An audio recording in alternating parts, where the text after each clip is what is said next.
Gustave Flaubert. Lettre de George Sand à Gustave Flaubert. Nohant, 27 janvier 1867. Ici, page 1087. 97.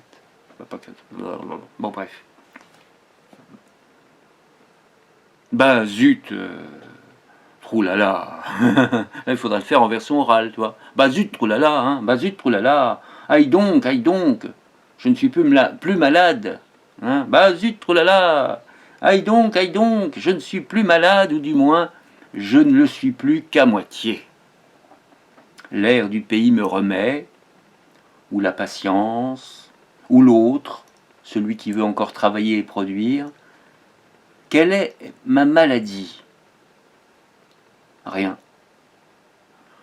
Tout en bon état.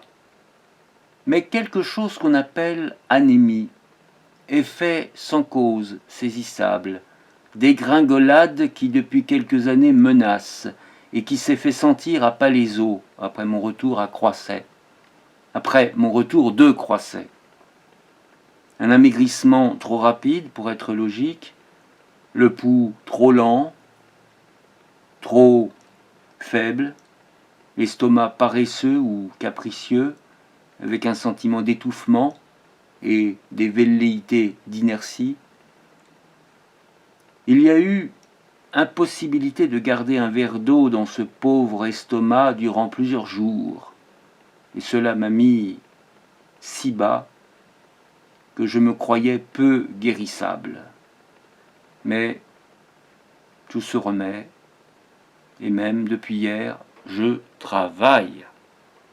Toi, cher, tu te promènes dans la neige, la nuit?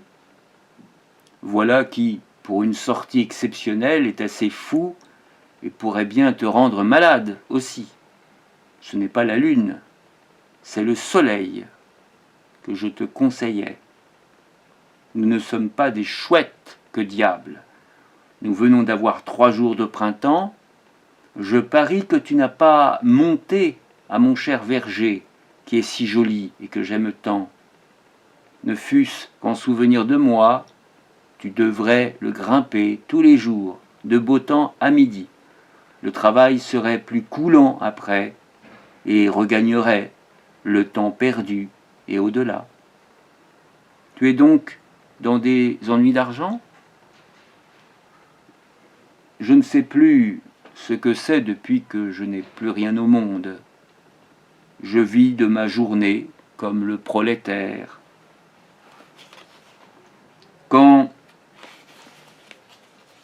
je ne pourrai plus faire ma journée, je serai emballé pour l'autre monde, et alors je n'aurai plus besoin de rien.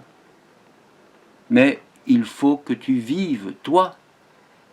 Comment vivre de ta plume si tu te laisses toujours duper et tondre? Ce n'est pas moi qui t'enseignerai le moyen de te défendre, mais n'as-tu pas un ami qui sache agir pour toi? Hélas, oui, le monde va à la diable de ce côté-là, et je parlais de toi l'autre jour à un bien cher ami en lui montrant l'artiste, celui qui est devenu si rare, maudissant la nécessité de penser au côté matériel de la vie.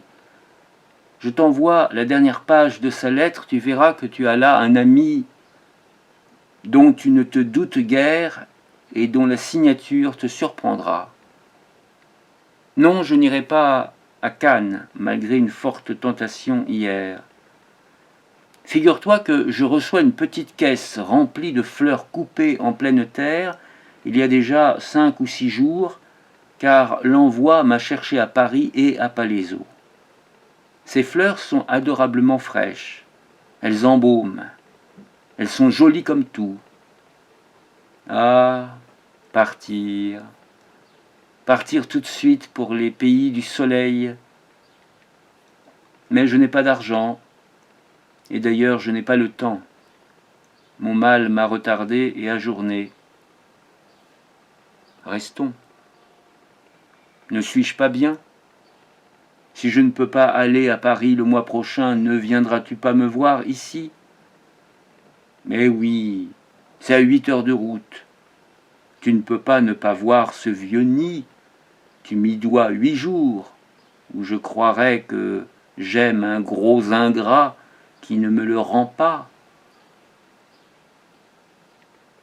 Pauvre Sainte B, plus malheureux que nous, lui qui n'a pas eu de gros chagrins, qui n'a plus de soucis matériels, le voilà qui pleure ce qu'il y a de moins regrettable et de moins sérieux dans la vie, entendu comme il l'entendait. Et puis, très altier, lui qui a été janséniste, son cœur s'est refroidi de ce côté-là. L'intelligence s'est peut-être développée, mais elle ne suffit pas à nous faire vivre, et elle ne nous apprend pas à mourir. Barbès, qui depuis si longtemps attend à chaque minute qu'une syncope l'emporte, est doux et souriant. Il ne lui semble pas, et il ne semble pas non plus à ses amis, que la mort le séparera de nous. Celui qui s'en va tout à fait, c'est celui qui croit finir, et ne tend la main à personne pour qu'on le suive ou le rejoigne. Et bonsoir, cher ami de mon cœur. On sonne la représentation. Maurice nous régale ce soir des marionnettes. C'est très amusant et le théâtre est si joli. Un vrai bijou d'artiste. Que n'es-tu là? C'est bête de ne pas vivre porte à porte avec ce qu'on aime.